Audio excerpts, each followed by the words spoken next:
Hello, welcome to my channel, From Chronic Fatigue to Chronic Abundance. I'm Kristin. On this channel, I talk about my health story of recovering from severe chronic fatigue symptom on 3 separate occasions. And the mindset components that helps me heal every single time, because I, as one person, found no magic bullet to help me heal. I needed completely different things to heal every single time I got sick. So if I, as one person, needed multiple things to heal, there's no way I can tell you what you're gonna need. However, what I can do is help give you the hope and motivation that you need to keep going, to discover your healing journey, to discover the things that your body needs, to work through each and every step and phase of your healing journey, to find all the people that you need to help you get from each phase to the next one. So welcome. If you're here, say hi. I'm curious where people are joining from. I think in the past, there's been several people from Europe, a few people from the US, maybe 1 or 2 people from the UK. I myself am here in the US. I am in Philadelphia, where it's a gray overcast day. It was kind of raining all morning, and I'm supposed to go outdoors this afternoon, so I'm hoping that clears up. Oh, hi, Alonso from Lima, Peru, right? Anna, absolutely. Absolutely. It's okay to have a long question / story to share. No problemo there. I welcome it, in fact. Because, I think we can all, okay, Alonso, great. I think we can all probably relate at least somewhat to whatever you're going to share with us. There's a lot of common experiences with people who are living with severe chronic fatigue as a symptom, whatever their cause. Maybe you've been diagnosed with ME/CFS or lupus or fibromyalgia or hypothyroidism, or maybe you don't have a diagnosis yet. Whatever the cause is, though, when you live with such debilitating levels of fatigue, it creates really, I don't want to say unique, but very specific situations that most other people can't relate to. I have to cough, so I'm gonna mute for 1 second.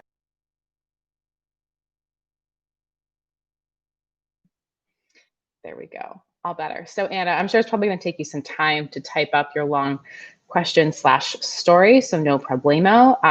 For anyone else who's on right now, we can get started with other questions. If you have them, you can pop them right into the chat box. I think it's over there for you.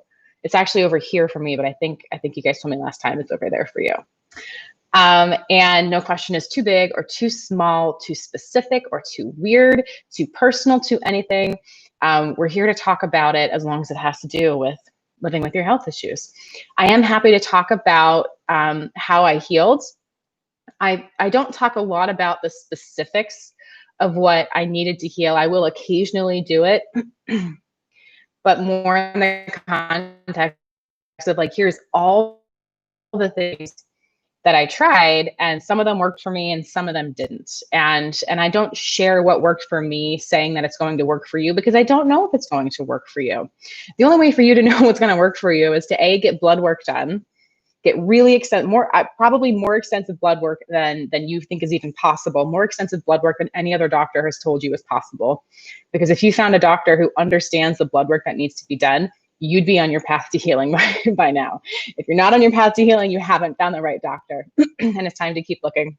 And the other way to know what your body needs is to begin experimenting with different things and see how your body responds. And I don't recommend experimenting alone, because experimenting with some supplements can actually lead to negative side effects that can put us backwards on our journey. And I don't want that for you. So it's really about discovering what supplements you're going to need. Because like I said, plan I needed to follow to get better. And I didn't know what that plan was in advance. Even after the first time I healed, I knew that what got me better the first time wasn't what I needed to get better the second or the third time. Completely different things. So I had to go on my own journey of discovery each and every time. And that's the journey of discovery that I want to support you on. All right, cool. Anna has the beginning of her story.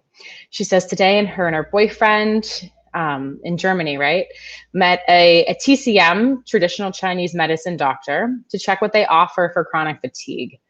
The doctor told you about acupuncture and medical herbs, but he also told me that mindset is very important, and therefore I should go to psychotherapy. I tried to explain to him that I'm aware of the importance of mindset, but he just continued to explain that chronic fatigue is always also mental. Okay, I have an idea of where this is going, but I'll let you finish before I contribute anything to it. Excuse me. I am finding it surprising that a TCM doctor is being so insistent on psychotherapy specifically, because psychotherapy deals more with your past than it does with your present. Maybe I want to like Google this real quick before I speak too much on this. And as always, I'm not a doctor. I'm not licensed in anything. I am not a therapist. I cannot give medical advice. I am not telling anyone what to do. This is purely like, you know, educational. I mean, based on my own experiences, based on my own opinions, and the things that I share them not because I'm an expert in these things, but because my experiences have led me to believe certain things. And they aren't viewpoints I see shared online very often.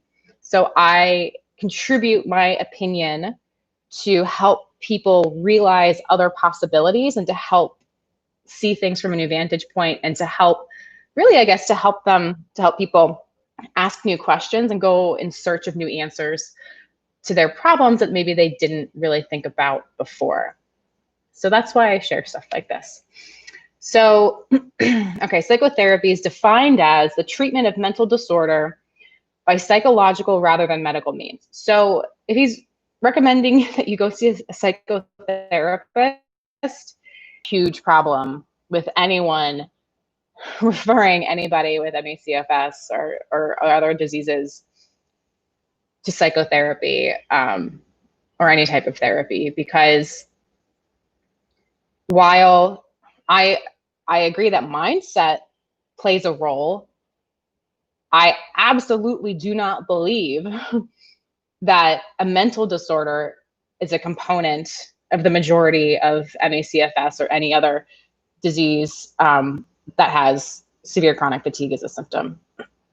It's not a mental disorder, in my opinion. Maybe some people have mental disorders in addition to having these diseases, but I just don't believe that. And I know the people that I know, when they got better, maybe that's something they didn't disclose to me, but I've been very real and personal with a lot of people who've recovered, and none of them have ever mentioned psychotherapy as an important part of any of their healing journey.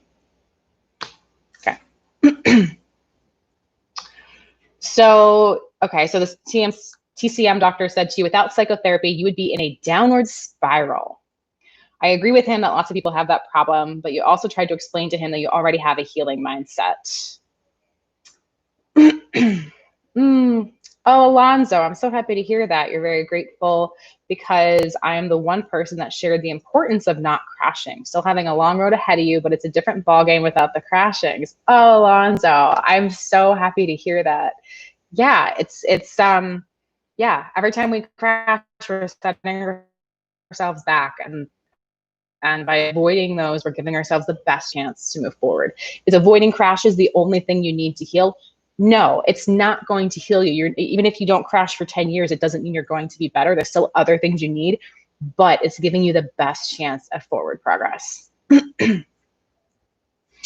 Anna says, I would rather talk to my best friend more often than spending the energy for physiotherapy. Yeah, and I will say that any decision to go see therapy is a personal one, and one you should make after careful consideration and research and second opinions. If somebody feels that they do need psychotherapy, if they do feel like that there is a mental disorder that is making their recovery harder, or a mental disorder that they feel like they need to recover from regardless of their other health issues, then maybe psychotherapy is the best path for them. I'm speaking against this broad generalization. It sounds like you've met this TCM doctor one time, and because of your other health issue diagnosis, he's automatically jumping to this conclusion that you have a mental disorder that needs to be treated. That is completely irresponsible. That is someone wildly stepping out of their lane. It's extremely presumptive, and it can be harmful to patients to say things like that to them because they doubt their own experiences. They begin to believe that the only way they're going to get better is if they fix their mental disorder, even though, like, this guy has not formally diagnosed you with one, and to my knowledge, you've never been diagnosed with one. So I wish practitioners would stop doing this shit. I wish they would stop making recommendations and referrals like that, because maybe they don't mean it to be, maybe their intent isn't to cause harm and to cause self-doubt and to get in the way of the healing journey, but that is very often the impact. So as much as I say, like, mindset is important, yeah, mindset is important, but not having the healing mindset is not a mental disorder. All right, you can be completely mentally healthy and still have mindsets that maybe aren't supportive of your health. Just like, you know, for many years, like, I didn't have a healthy mindset when it came to relationships, but it doesn't mean I had a mental disorder about relationships, right? I just needed to learn the right mindset, practice that, ingrain it, get into the groove. And then once I learned the right mindset for relationships, now I'm finally in the most amazing, healthiest relationship of my life. And it's amazing and phenomenal. But it doesn't mean I had a mental disorder. So, you know, I'm not saying nobody with severe chronic fatigue as a symptom has a mental disorder. Maybe some of them do. But I want to be that voice telling you to question it when a doctor who's met you one time insists that you have a mental disorder that needs to be treated. They have not diagnosed you. That is not a diagnosis. That is not a real prescription. Be extremely skeptical of anyone who tries to diagnose you of something without actually going through any diagnosis process. Oh, shit makes me so freaking mad. I'm fired up about it. I'm really sorry you had to go through that, Anna. But Anna, I'm also glad that you have enough self-awareness. You have enough self-confidence. You have enough self-assuredness that you're like, screw this guy. Like, what does he know? And you're like trying to tell him, like, look, I have like a healthy mindset around this, and like, I don't need to go see a psychotherapist. I love that you stood up for yourself and know what's going on and know what you believe to be best for you. Because anything a doctor tells us to do is always just a recommendation. Doctors can't make choices for us. We make our own choices. We can choose to follow our doctor's advice, but we don't have to.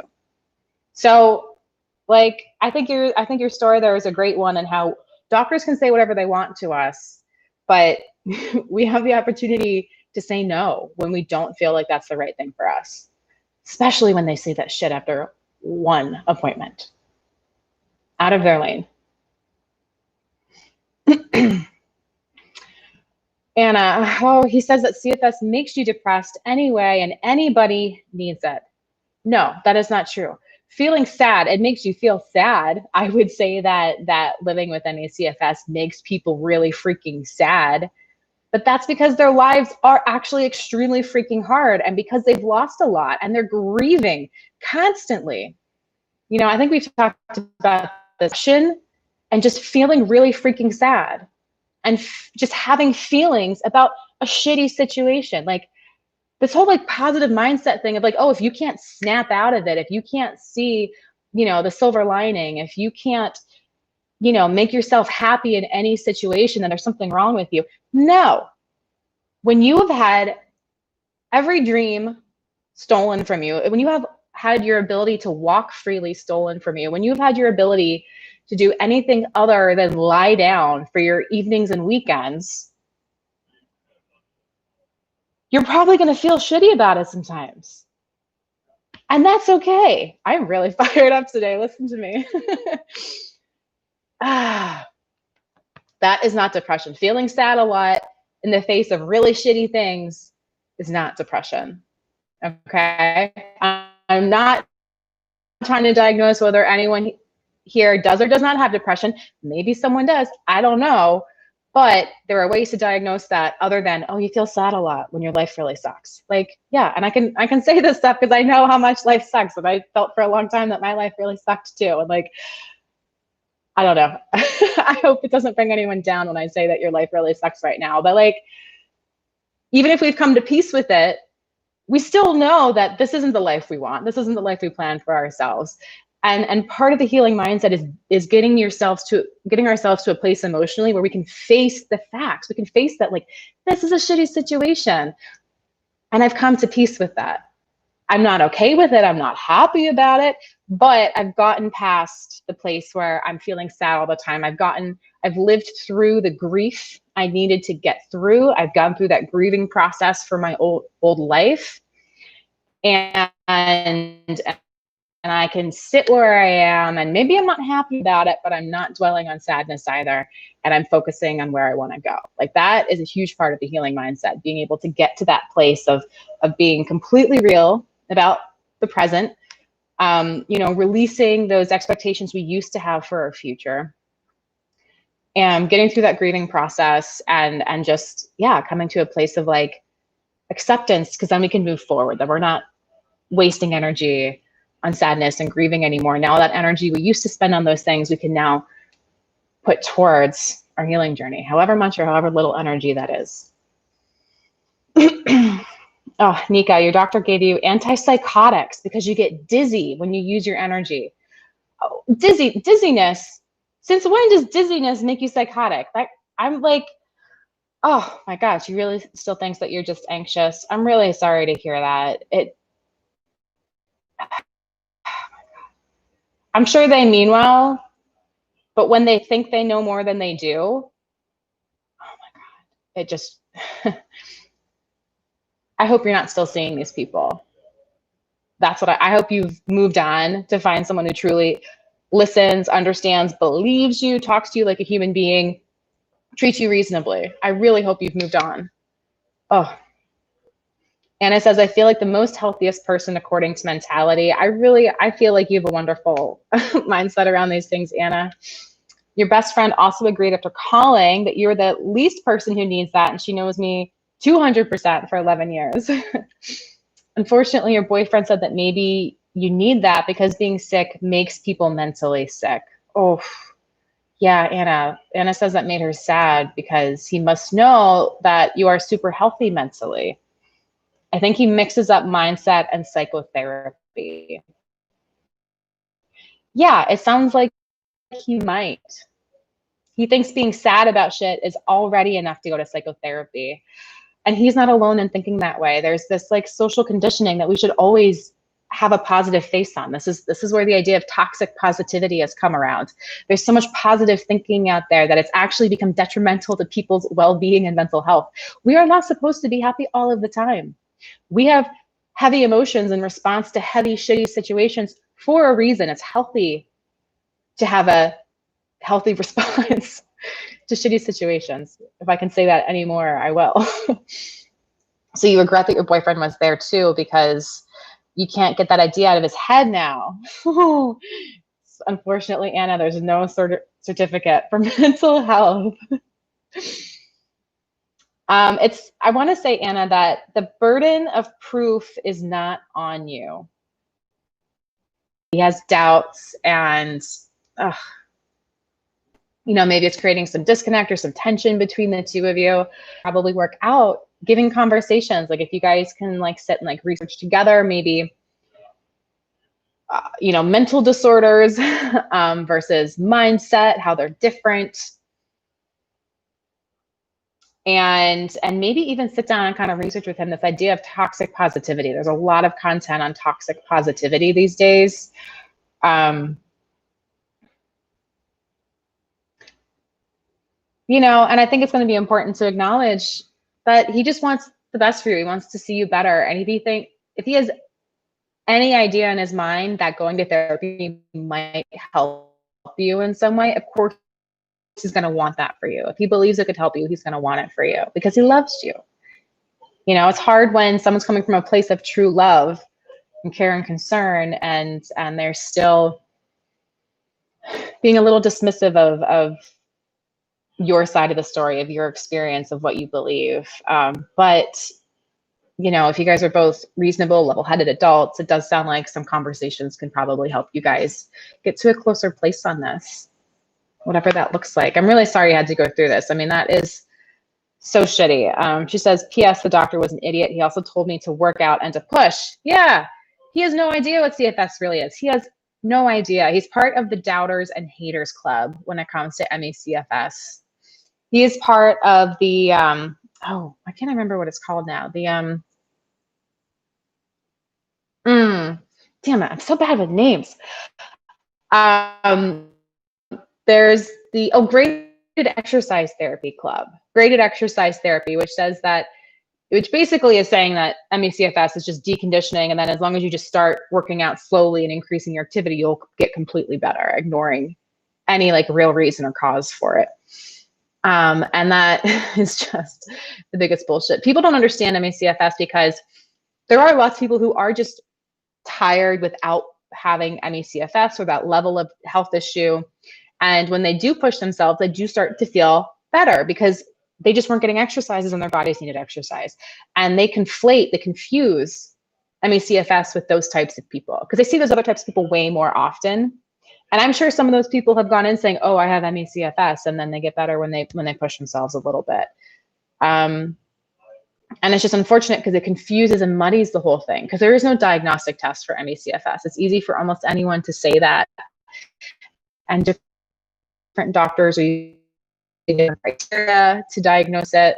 So like it's muddy when it comes to how to define someone as being ill to where exercise is bad for them versus people who really just need some exercise to, you know, release endorphins and make their bodies healthier. All that. Hi, Alex Games. Welcome back. You're having problems keeping relaxed because you get so much gas and diarrhea. Oh, your stomach is in pain. Have you been diagnosed with IBS or IBD? You tried many things, including HCl and digestive enzymes, but they don't help with that. You're trying peppermint at the moment. I hope peppermint works for you, but don't be surprised if it doesn't. Peppermint is very, very mild. When you have massive gas and diarrhea issues, you're probably not going to solve it with peppermint. But I'm going to guess you probably had that idea in the back of your mind when you tried it, but it's worth trying anyway. It's inexpensive, it's easy, there's no downsides to it. It might be worth getting diagnosed, Alex, going to like an IBS specialist. I had IBS for 18 months. Terrible diarrhea. It was, maybe this is going to get too graphic. You can mute this for 5 seconds if it's going to get too graphic for you. But it was completely water. It was just like water with like food chunks in it for 18 months. Terrible, terrible. But it did go away once I found what I needed. And I will say that what helped me, I have not seen promoted anywhere ever. So, you know, I'm super hesitant to talk about what worked for me in terms of my IBS because I have no idea if I'm the only person on the planet this will work for, right? And it was extremely involved and had to be done with a practitioner and required tons of blood work and required tons of supplements, multiple supplements over a long period of time for me to finally get over it. I did have a way of mitigating the symptoms in between, but the moment I stopped taking that supplement that was mitigating the symptoms would be back immediately. Nika says, unfortunately, I'm dependent on these doctors to get my disability check. Nika, that's really upsetting. Do they specify which doctors you have to see for your disability check? Or is it just the type of doctor? Or like, what are you saying that like the specific person you're seeing has to be the one to sign off on this stuff for disability check? Is that what you're saying? Because if so, Jesus Lord. I don't know what I would have done if I had to be on a disability check while that was happening. I don't even know. I mean, I was young, but I was a saver. So I had money saved up, and it was really freaking hard. But like between the money I had saved and the business I had running that was bringing in a little bit of revenue every month, I made it through. Alonzo, at the same time, I suffer from PTSD, and I believe that may be one important factor in the cause of my CFS. I feel like the psychotherapy I am doing or was doing before coronavirus is helpful. Are you not doing telemedicine anymore? A lot of therapists are still doing telemedicine to give their patients continuity of care.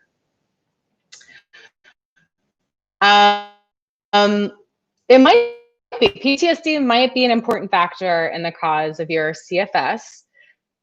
It's a lot of people, maybe not a lot, but there are people out there who say that something really stressful happened in their lives before they developed ME/CFS. And I think it's tough to distinguish the ongoing mental emotional trauma that happens as a result of, an instance of trauma in the past and the ongoing biological effects of that trauma. Like I said, not an expert in this stuff, didn't go to school for this, have no certifications in this stuff. But from what I've learned and what I've experienced, working through my trauma was amazing. I'm so glad I've spent so much time and money and effort working with people to help me work through my trauma. And now I'm to the point where I know how to work through my own trauma on my own. I've worked through it so many times in so many ways. Like I have the tools now myself to do a lot of self-work like that, which is fantastic and amazing. And, changed my life for the better, working through my trauma. However, when I did that work while I was still sick, breakthroughs, because I've also been told I have PTSD, breakthroughs never corresponded with a lasting improvement in my health. Never for me. A breakthrough would often leave me feeling lighter and more energized for a couple days. I would have like, a little peak, and then it would very quickly valley off. Even though I still retain the benefits of working through the PTSD and working through like the emotional trauma. So I think that's worth doing.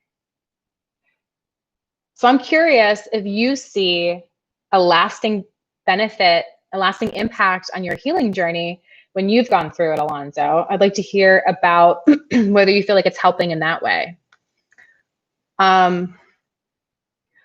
For me, the lasting impact from working through trauma and from working on my mindset was when I had a breakthrough that fundamentally shifted one of two things. When my breakthroughs would shift how I was spending my mental energy.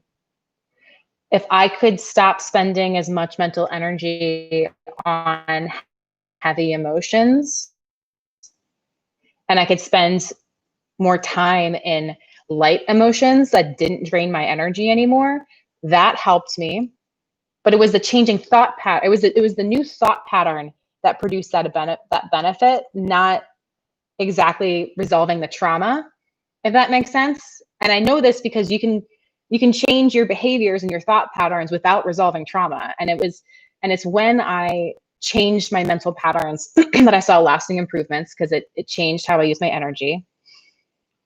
It's essentially like wasting less energy on heavy shit. And the other way that it's helped me, how was I going to say this? So it was changing the thought patterns. I guess kind of similar, was when the breakthroughs also led me to change my habits. So changing my thought patterns and changing my habits is when breakthroughs produced lasting benefits for me. Like And this can happen when you resolve trauma, but it can also happen independent of resolving trauma. So it's that experience that for me, resolving trauma wasn't what helped. It was when trauma led to new thought patterns and new behavioral patterns. An example of a behavioral pattern that shifted, like so many of us, when I first got ill, I thought going to conventional doctors was the only way to get better. And then after seeing 6, 7 specialists and having all of them say, I'm fine. The blood work shows me as normal and healthy. I just need to stress less. And if I collapse when I pick up my laptop at work, then I just need to ask my employer for a lighter laptop. I finally had this epiphany that I needed to stop relying on these conventional people. I needed to go out and discover the people who worked on these poorly understood health issues like mine. So that wasn't working through my trauma. That was just simply like that insight, that epiphany that I had that led me to start looking in other places for the help I needed. And I didn't find it quickly. It still took me months, a year or more to find all of the help that I needed that first time I got ill. But that behavioral change paid off in the long run. So I'm saying all this, like, I don't want to say anyone shouldn't be working on their trauma. I don't want to say anyone shouldn't be working on their PTSD. It has been a phenomenal thing for my life overall. I just want to put out there that I don't necessarily believe everyone needs to go through that. I don't want to say that it's like something I think everyone needs to go through. It's going to be beneficial. It's going to be good for you now and also when you're healthy again. But maybe Alonzo has a different perspective. Maybe he has seen more lasting benefits to his healing journey just from working through his trauma. I don't know. I'm going to get back to the comments so I can see. Okay. Oh, there's quite a bit of comments here. I'm going to shush my mouth and read for a little bit. Okay, let me just read Alonzo's comments first, and then I'll go back up to Anna's. Alonzo says, I suffer from central sleep apnea. Often I wake up in the middle of the night with the feeling that I've been holding my breath due to sort of deep stress, fear, or trauma. That is very scary and definitely needs professional help. Not really a lasting impact, but I still believe a bit more work can help me with the central sleep apnea, which you think is crucial.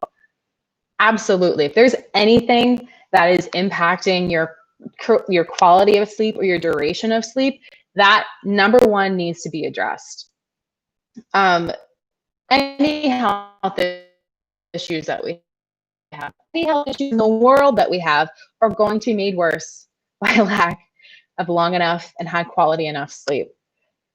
Everyone needs to be concerned about their sleep. Healthy people need to be concerned about their sleep. There's so much new research coming out about sleep that is mind-blowing. I mean, they're starting to look at Alzheimer's as a disease of inadequate sleep. They've been looking for a root cause for Alzheimer's for a very long time. They've been looking for treatments for a very long time. And it may be as simple as get more dang sleep and get more high quality sleep. So yeah, totally supportive of you, totally supportive of you, Alonzo, working on the PTSD if it's what's preventing you from getting enough quality sleep. So I think that's great that you agree. I think it's great that you found that you got one of your answers, which is the sleep apnea, and you have a solution for that particular problem and you're working on it. It's a beautiful place to be. Obviously, you're not making as much progress as you would like to be, as fast as you want to be, but progress is progress. This is a necessary step you're going to have to overcome at some point, no matter what. And here you are, you're doing it. It's awesome. All right, coming back up to Anna. Here we go. Anna says her current doctor, the one 15 minutes away, did diagnose with CFS and said that it is not mental. Unfortunately, she does not have any more treatment ideas. I am really surprised with that, Anna. I feel frustrated for you. I just hope that the appointment next week with the iodine expert will be better. I hope so too. Let us know how that goes. Ooh, Alex, you did a $2,000 test for like IBS or like just general like gut health issues. That's I've never come across a $2,000 test. You'd have to take a lot of tests to rack up a $2,000 bill. Oh my God, Alex, what did you find? You took meds, LBS hydrogen. I'm not familiar with LBS. Is that pounds hydrogen or LBS hydrogen? I don't know what that means. Pounds hydrogen. Medication made your stomach in pain, had to stop after a month, did not change a thing, cost you a fortune. It sounds like it, absolutely. I'm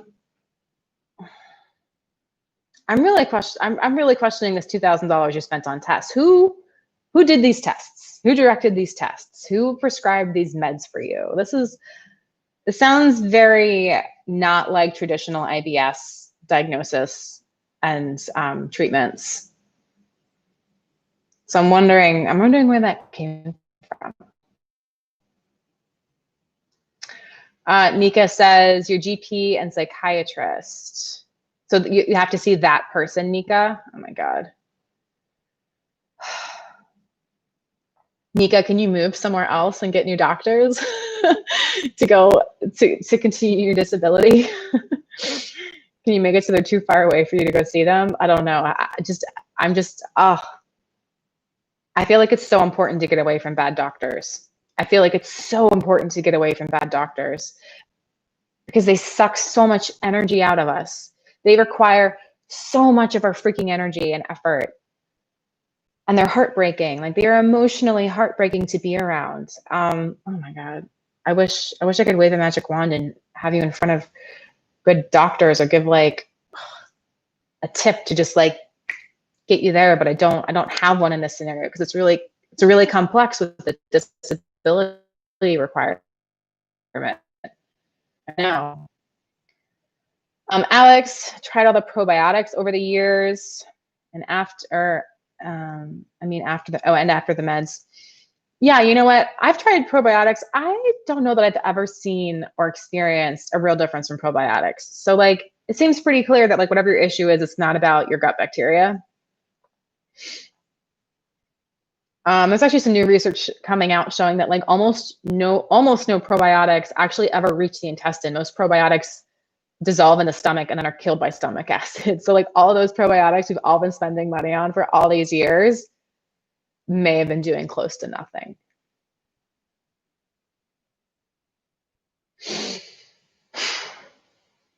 Infuriating, right?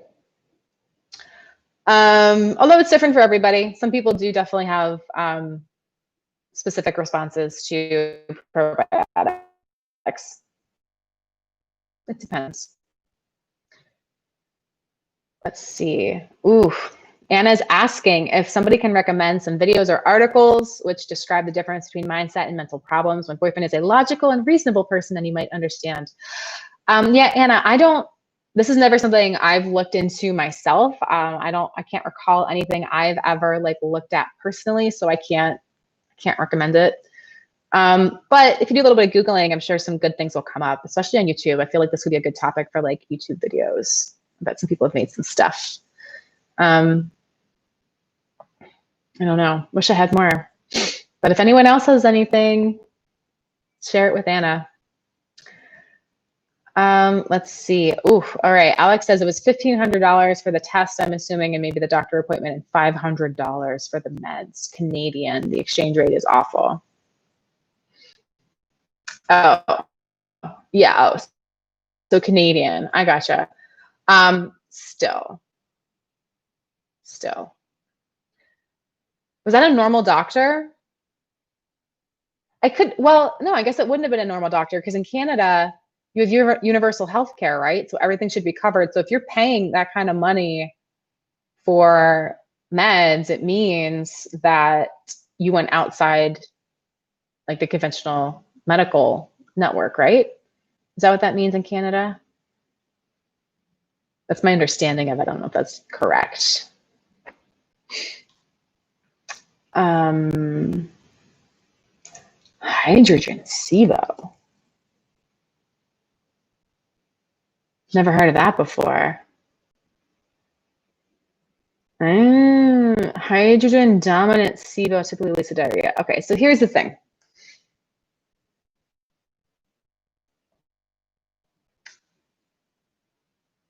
Okay, so that does what that means. So you went to see a specialist out of network and you paid out of pocket for that and it didn't do anything for you.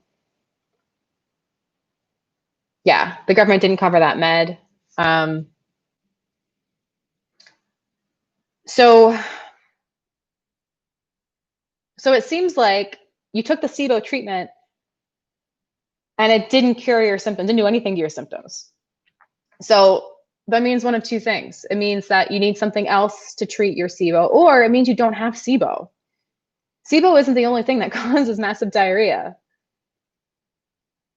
The test was sent in the US. Okay, so it was a US-based company that was offering that for you.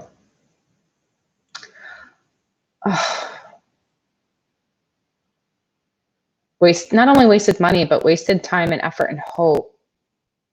I think that's what the doctors don't understand, is when they're careless with our hope, that's when they're being careless with their patients' lives. Because when we lose hope after all these unsuccessful treatments, oh my God, that's when it's hardest for us.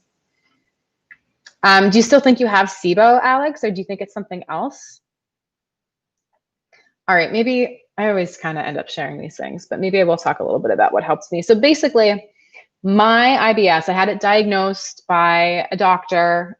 Here in Philadelphia, we have a lot of medical systems. We have a lot of medical schools. Something like 30% of every doctor in the US studies in Philadelphia at some point to become a doctor.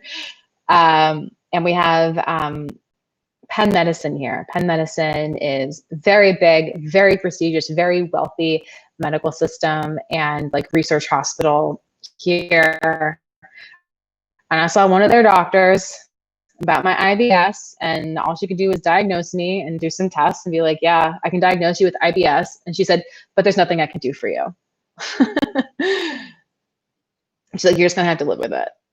And what helped me was actually working on my body's ability to detox, supporting my body's natural detox pathways. And when I say detox, I don't mean like I'm going to drink some kale smoothies and do some yoga detox, okay? Like, I mean, actually supporting the body's natural pathways to detox, because it seems like I was storing things. It seems like I started releasing a lot of things. And one of those symptoms of having toxins released from my tissues into my bloodstream was massive diarrhea, as my body tried to quickly get those toxins out of my system through natural means, which is poop.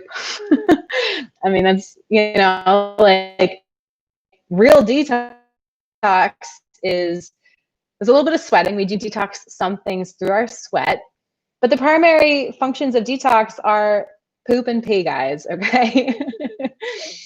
and this is definitely not everybody, but my IBS seemed to be a result of detox because of all those other symptoms I had and all this blood work I had done. And because I was being supervised by this amazing doctor at the time, he guided me through all of this. And by supporting my body's natural detox pathways, it seems like it finally got rid of the junk that I'd been storing all these years. And my IBS went away. One of the key things I was using, not the only thing, one of the key things I was taking to support my detox pathways was high dose vitamin C. And when I say high dose, I mean like when people think of like high dose vitamin C, they think 1 gram or 1,000 milligrams is a high dose. That's like multiple times the RDA of vitamin C, okay? I was not taking 1 gram of vitamin C. At the highest, I was like taking 60 something grams of vitamin C every single day for a long time.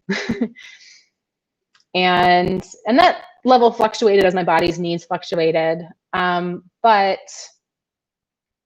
the really interesting thing is that when you have IBS,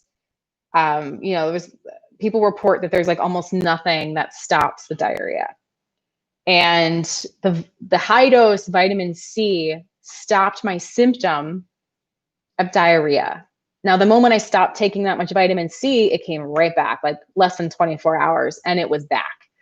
But when I took the vitamin C, everything was super solid, super awesome. My body seemed super supported in detoxing these things naturally because I had enough vitamin C, which is one of the crucial things, like the citric acid cycle. You can Google like the citric acid cycle and how important that is for health and detoxing things in the body. Now, am I telling you to go try high dose vitamin C? No, because there can be a lot of side effects to trying high dose vitamin C. And you need to make sure that those other parts of your body that can be affected by high dose vitamin C are being supported adequately through supplements and nutrition. So you really, as always, you need to be working with a practitioner who understands these things and understands how to support your body through it.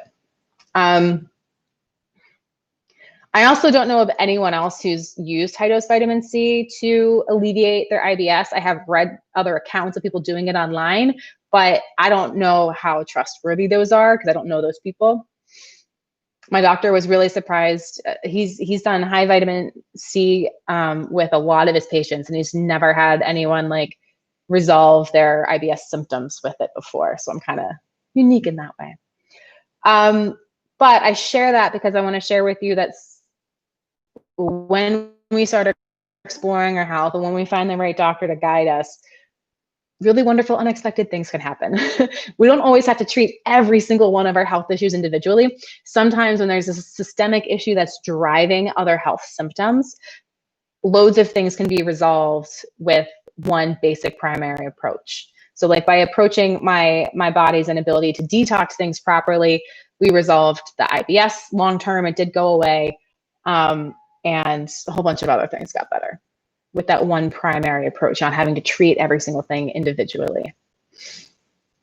Oh, Alex, you get super bloated, crazy bloated. Sometimes it burns and impedes my sleep. Tried all the liver supplements. Yeah, honestly, I've never been on a lot of liver supplements. I know like when people talk about detoxing, they talk about liver support.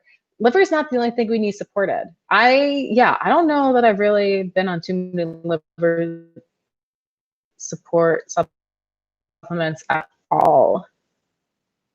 I can't think of anything particularly for the liver that I've ever been on for any significant amount of period of time. Liver is important, but it's not the only thing involved in detox in our bodies. You know, the kidneys are big as part of our detox. And then it's just also like the process of getting toxins out of our cells and into our bloodstream. That process could be supported. Moving things from our bloodstream into our like detoxing organs and like you can like an example. So I also had bromide toxicity. I had extremely high levels of bromides in my bloodstream, which is very unhealthy, produces lots of fatigue and things. And the way to overcome bromide toxicity is really simple and really cheap, really wonderful. It's simply taking salt. So I was taking an extra teaspoon of salt in the morning and a teaspoon of salt at night, in addition to liberally salting my food. And this is wonderful because you actually need that high level of salt in your bloodstream to bind to the bromides. Because once the bromides and the salt have bound together, then the body can quickly and easily detox them. But without that process happening, that interaction happening in your bloodstream, it's very difficult for the body to detox bromides quickly enough. So that's just one example of like, you need more than just the liver to be supported to detox. And that's why, again, it's so important to have a practitioner who understands these things, who understands the body as a whole system, who understands all the different things in play and all the different parts of the body that need to be supported in order to overcome this stuff. Because it's not linear, it's not simple. The body cannot be reduced to one little tiny thing. And the more we try to reduce health issues and bodily systems to one tiny little easy thing, like, oh, detox issues support the liver, the more people are wasting money and time and hope on things that don't work. You know, like, do this stuff work some of the time? Yeah, it works some of the time. But I think it's overblown in importance, and I think it's overblown in terms of expectations. Because I feel like there are people who have tried so many, like hundreds of different things over the years, and very few of them have helped, right? What's my point here? My point here is that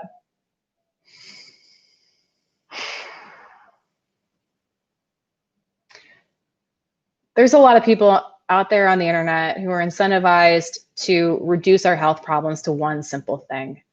And it's created this culture of like the magic bullet mindset, or like, oh, I just need this one thing, this one thing, this one diet, this one pill, this one supplement, need to support this one organ, I need to la la la la la, and then everything's going to get better. And we found out that most of the time it doesn't.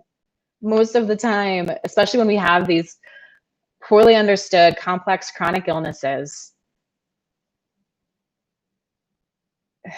we need more of like a whole body, whole mind, whole soul approach. Okay, that off my soapbox. Let's see. Alex says my stools are formed, but yet you're going to the toilet multiple times. Let's see, that is you. You have been sick for 6 years. 6 years. I mean, like, you can try thousands of things in 6 years and not find what you need because we have this this magic bullet mentality of like, oh, let me try this one thing. And I can tell you, I have been on so many freaking supplements, but it's not like the one supplement that helped me. It's the combination of things. It's about supporting whole systems in my body in one go, which is not simple or linear. Like if I had just taken CoQ10, it probably wouldn't have done much for me. If I had just taken acetyl L-carnitine, it probably wouldn't have done much for me. I needed both of those things in the right ratios to have an impact on me. And I needed someone knowledgeable to guide me in that supplementation. For example, yeah, it's, I don't know. I want like a soundbite for this. I don't have the soundbite advice for this one, unfortunately.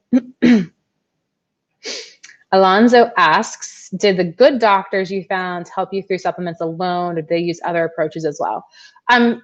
Definitely more than just supplements. I've had the good, they weren't all doctors, by the way. Not all of them were licensed MDs. I've had supplements with a primary approach. Okay. I have autoimmune hypothyroidism, so I need to take thyroid meds. I'll probably be on that the rest of my life, and that's okay. You know, my autoimmune condition has destroyed part of my thyroid. I don't have a complete thyroid organ anymore. It probably can't produce all of my thyroid I need, all the thyroid hormone I need for the rest of my life. So I need a supplement. That's okay.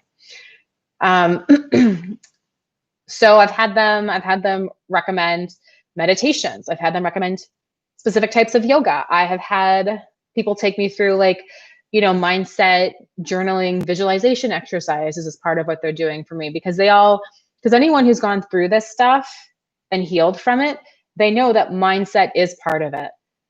And they know that having the wrong mindset is not a mental disorder. It's a mindset issue, like we were talking about earlier. Let's see. There were also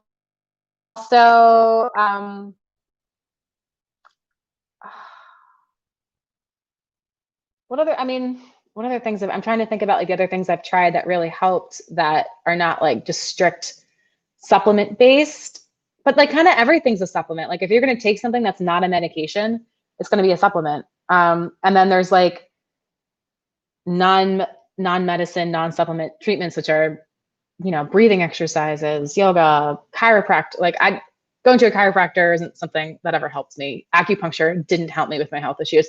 I found acupuncture helpful in other ways, but it didn't help me with my health issues. I tried it though. Massage did not help me. In fact, it caused my second relapse. Yoga was good for me. Like super, super gentle yoga was good for me after I started healing, but I wouldn't really say it's something I used to heal.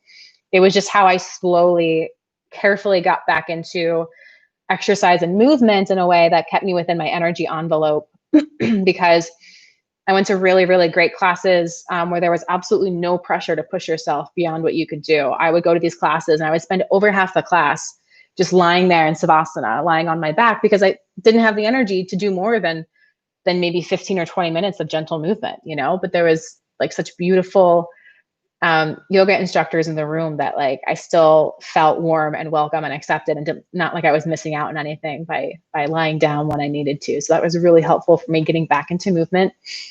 I'm really trying to think through, like, I don't know, nothing else is really coming to mind for like non-supplement things that I did. I have never I've never tried other medications. I've never had a practitioner who convinced me to try other medications. I didn't need other medications to get better, if that's what you're asking. I did experiment with the right thyroid hormone. There's a lot of different options out there, and many doctors will tell you that they're all the same. There's no difference, and that's just a lie. It's important to experiment and find the one that leaves you feeling the best for the dose that you need to be on. So like I did experiment with that, but that was kind of independent of my other health issues. That was just to keep my thyroid healthy without side effects. Yeah, the only regular medication is my thyroid hormone. I started off on the generic levothyroxine, and that made me insane. It drove my emotions crazy. Like I remember one day I was like laughing hysterically, sad, like so sad I was crying, and then like super angry, and then like so tired I was falling asleep in like a 10-minute period. Like it was insane when I was on levothyroxine. Was not good for me. Then I got put on name brand Synthroid for a while, and that was okay. I definitely felt better when I switched to tyrosine, Tyrosine, after a while, because it just has like less fillers and less junk in it. My body felt better on that. And then after being on that for a while, my thyroid numbers changed, as they do over a lifetime. And I needed, in addition to the T4, I also needed some T3. So that's when we switched me to Nature-Throid. And I've been on Nature-Throid for a few years now and feel great on Nature-Throid. You can also experiment with time of day you take your thyroid hormones, and like, you know. But that's the only one. I have never been on any other medications for my health issues. Like I can't even remember the last time I was on an antibiotic for a cold or anything. Like, yeah, not while I was ill. I don't remember it if I did, but like nothing. Yeah, no medications. I know there's a lot of people who go on medications and report beneficial effects, but what I've seen with medications for helping severe chronic fatigue is that they tend to wear off. They tend to stop working. They're not real solutions. They're just kind of temporary band-aids, which is really unfortunate. But that's what I feel like I've seen the most often. But it's great. If it helps you for a little bit and it helps get you to, you know, your next level of healing journey, I think that's awesome.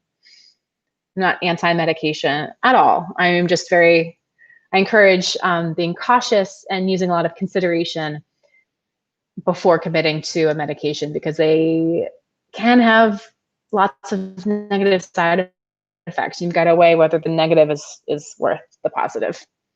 So, all right, guys, we're at just about an hour. We're at 2 p.m. Eastern here. If you have any other questions, I am happy to answer those like right now. Pop them in the chat box the next like 60 seconds. Happy to go over that. If not, we're going to do this again. Actually, we're not going to do it again next week because I'm going to be out of town. We have actually decided to take a little trip out into the woods. So I live in downtown Philadelphia, where we still have like some cases of coronavirus, but things are improving and they're starting to open up. They're going to be opening up the city starting next week. Maybe not opening it up, but they're going to be relaxing restrictions, which is great. But yeah, we feel pretty good about getting out of the city. We'll just be exposed to fewer people. We're going to expose ourselves to fewer people. The cabin we're going to has communicated like they're really strict cleaning regimens that they're doing before and after we're there. It'll feel really good to be out in the woods for a few nights. And we're pretty excited about it. So we won't be doing this next week, but we will be doing it the week after and for the rest of June. Same time as always, 1 p.m. Eastern every Thursday. I will get those other videos planned on my channel. Like when I'm doing a live stream, you can actually set them up in advance. And then if you're subscribed to my channel, you can actually get reminders about when I'm going live so you don't miss it. Easy peasy, right? Okay, Anna says acupuncture, something I am not gonna try now since the TCM doctor really failed today.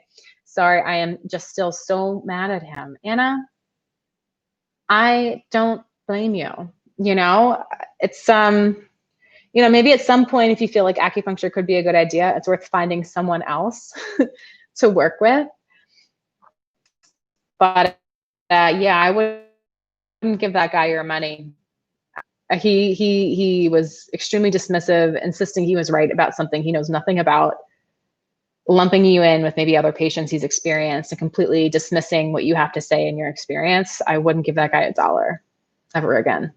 So, you know, it's one, like, doctors are allowed to be wrong. Everyone can be wrong. It's when people are closed-minded and refuse to listen to what their patient is telling them that really pisses me the fuck off. I don't know what YouTube's going to do to this video since I said the F word. We'll see. Maybe it'll hide it. Maybe it won't get any more views, because they are listening. I know for a fact that they're listening, because every video they create an audio transcript for it. So like, they're turning all of my words into text. Probably after this is done, they make that process happen and then have it stored. Well, oh, Alex says, same happened to me, Anna. Docs are narcs here too. They're like this. They're like this everywhere. In every civilized country, I've talked to patients and they have the same things to say about doctors. The same freaking things. It's heartbreaking. Yeah, Alonzo. Yeah. So Germany, US, Canada, Peru, same story. Anna says, him, you need to go for a walk. Me, I'd rather take a shower with the energy. Him, well, you can do both. Like, I want to slap this guy. Anna says, then I will not be able to leave bed the next day. He says, you need to see the glass half full. Oh, Anna, holy shit. Oh my God, that is such an infuriating thing to say to you. Him, then you can be happy that you took a walk at least. You know what, Anna? Oh, so he indirect recommended you to crash. Yeah, which is extremely harmful. I don't know if he'll listen to you. I don't know if he'll watch it, but maybe he needs to see Jen Brea's TED Talk, not a TEDx talk, a TED Talk. Because Jen Brea talks about a neurologist who gave her that exact same advice to just go for a walk. And that walk was 6 years before she was on the TED stage. And she says in all those 6 years, she has never been as well as she was the moment she walked out of that neurologist's office. Because she was like, oh, well, maybe the neurologist is right. Maybe I do just need to take a walk. Maybe it is just in my head. I'll just try it and see what happens. 6 years of debilitating health issues happened from taking a walk. Like, maybe try sending it to him and see what he has to say. Maybe it'll open his eyes. But it's not, yeah, I like what Alex is saying. Don't focus on him. He saps your energy. You can't change his mind. You're not going to change him. The only thing you can do is take yourself somewhere else next time. I understand like the hurt and the pain you're going through because of this disconnect it's caused with you and your boyfriend, because now your boyfriend is questioning things and maybe trying to push you in a way that's not really helpful for you.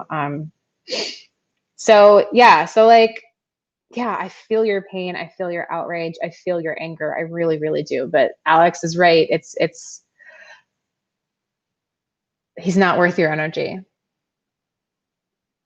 He's definitely not worth your energy. I would take all the energy you're feeling about him and try to focus that in on the relationship between you and your boyfriend right now, because that is what is important. Healing that so you guys are on the same page, so you can move forward as a team, so you guys can be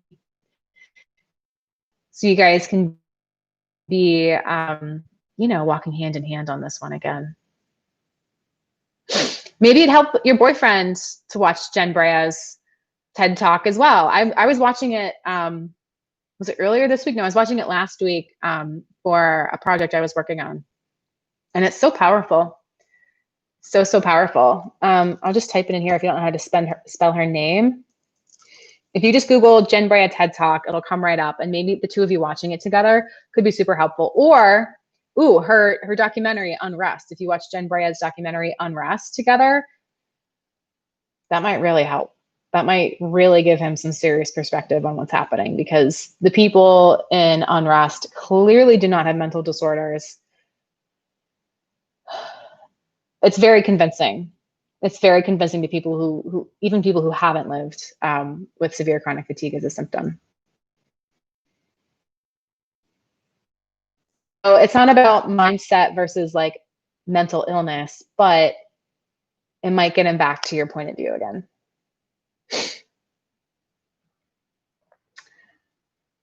Let's see. Alex says, have him watch the 7 things that helped. Maybe he will listen. Maybe. Hopefully. Sounds like he might. Let's see. All right. Checking on one thing before I wrap up here.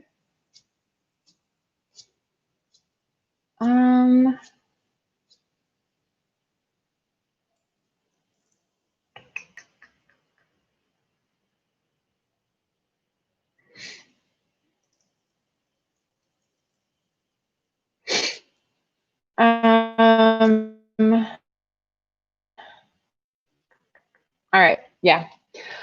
Oh, thinking of you, Anna, and really hope that you two can, yeah, like I said, realign on this one. Alex, oh my gosh, hope you, as always, hope you find some answers. Oh, that costs a lot less than what's already happened with your gut health. Oh my gosh. Oh, Alonzo. You know, I think it's great that you know that you have like a long journey ahead of you, but like it sounds like you have some more fortification, more motivation to keep going. That's a beautiful thing. People undervalue motivation and hope when we're this ill. They are what keeps us going in the face of overwhelming odds. Oh, Nika, I really hope you find a way out of working with those doctors because they are not helping you and they are very clearly getting in the way of your healing journey. Oh my goodness. All right. Thank you, Alex. Oh yeah, you too, Anna. Love you. Okay, I'll see you in 2 weeks then. If you guys want to join the Facebook group, I will be on my phone on Facebook, I'm sure, when I'm out there. So if you guys have any questions or you know, any conversations you want to have, let's do that in the Facebook group over the next 2 weeks. All right. Oh, Alonzo, you're welcome. All right, guys. As always, it's been so great to hang out with you. Thank you for listening to me when I was ranty today and really getting fired up about the shit you guys are having to deal with because of doctors and other practitioners. Sending you love and health. I'm Kristin, and I'll see you next time. All right, bye.